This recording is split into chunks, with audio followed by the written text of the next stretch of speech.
Bonjour à tous et bienvenue sur Infos Express, votre source d'actualité rapide et fiable. Aujourd'hui, nous nous penchons sur deux dossiers brûlants qui secouent les relations entre la France et le Maghreb.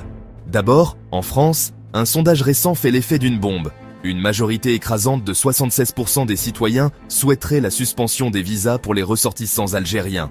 Une opinion publique qui reflète des tensions diplomatiques et migratoires de plus en plus vives entre Paris et Alger. Pendant ce temps, au Maroc, l'organisation de la prestigieuse Coupe d'Afrique des Nations 2025 est remise en question. Des vagues de protestations sociales et une incertitude politique croissante font peser une menace sérieuse sur la tenue de l'événement sportif le plus attendu du continent. Quelles sont les racines de ces crises et leurs conséquences potentielles ? Restez avec nous pour décrypter ces événements qui redessinent les équilibres géopolitiques en Méditerranée. Commençons par ce sondage explosif, réalisé par CSA pour Europe, CNews et le journal du dimanche, une véritable secousse dans le paysage politique franco-algérien. Imaginez, une écrasante majorité de Français, 76% précisément, se déclarent favorables à une mesure radicale. La suspension des visas pour les ressortissants algériens. La condition posée est claire, que l'Algérie accepte enfin de reprendre ses nationaux, faisant l'objet d'une obligation de quitter le territoire français. Ce chiffre massif révèle une exaspération profonde qui traverse toute la société. Ce sentiment contraste de manière saisissante avec la réalité administrative. Cette année, la France a délivré 8400 visas étudiants à des Algériens, soit 1000 de plus qu'en 2024. Alors, pourquoi ce ras-le-bol ? Il vient d'un point de friction majeur, la question des expulsions.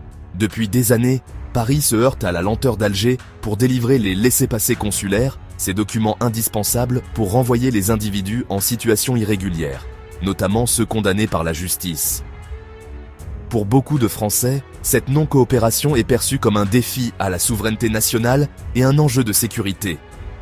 L'analyse détaillée du sondage montre que cette frustration est largement partagée. L'âge est un marqueur clair.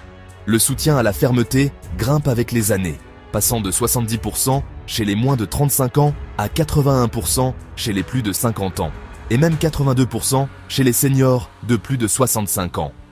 Sur le plan socio-professionnel, les catégories populaires, CSP, sont les plus demandeuses de fermeté, avec 79%, contre 70% pour les CSP+.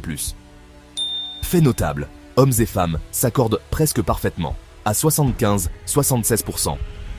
Politiquement, le clivage est encore plus net. À droite, le soutien est quasi unanime, avec 82%, boosté par 86% des sympathisants RN. La gauche, elle, est profondément fracturée.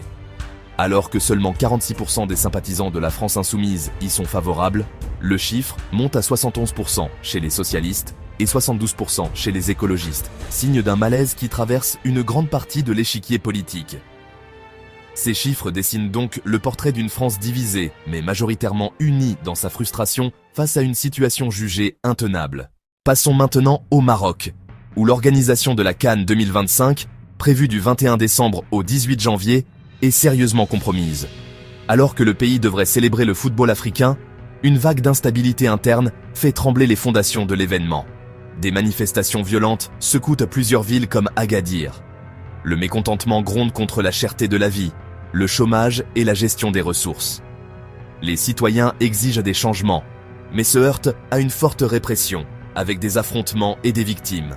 La tension sociale est à son comble, loin de l'esprit festif attendu pour la CAN. Face à cette crise, le roi Mohamed VI minimise publiquement, mais en coulisses, les autorités serrent la vis. Des organisations de droits de l'homme dénoncent une répression accrue des libertés, ce qui attise les critiques et la colère. Cette stratégie à double tranchant pourrait se retourner contre le royaume. La CAF, l'instance dirigeante du football africain, est donc en état d'alerte. Elle surveille de très près la situation sécuritaire. Si la sécurité des joueurs et des supporters n'est pas garantie, la compétition pourrait être déplacée. Un plan B serait même à l'étude. À cela s'ajoutent des tensions diplomatiques avec d'autres pays qui alimentent les craintes de boycott. Imaginez le chaos, des équipes et des supporters bloqués par des troubles.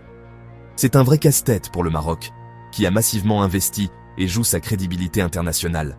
La pression est immense pour résoudre cette crise avant le coup d'envoi. En résumé, ces tensions en Afrique du Nord montrent comment politique et diplomatie impactent tout, des visas aux événements sportifs, La France exprime sa frustration, le Maroc lutte pour sa stabilité. Qu'en pensez-vous? Dites-le en commentaire.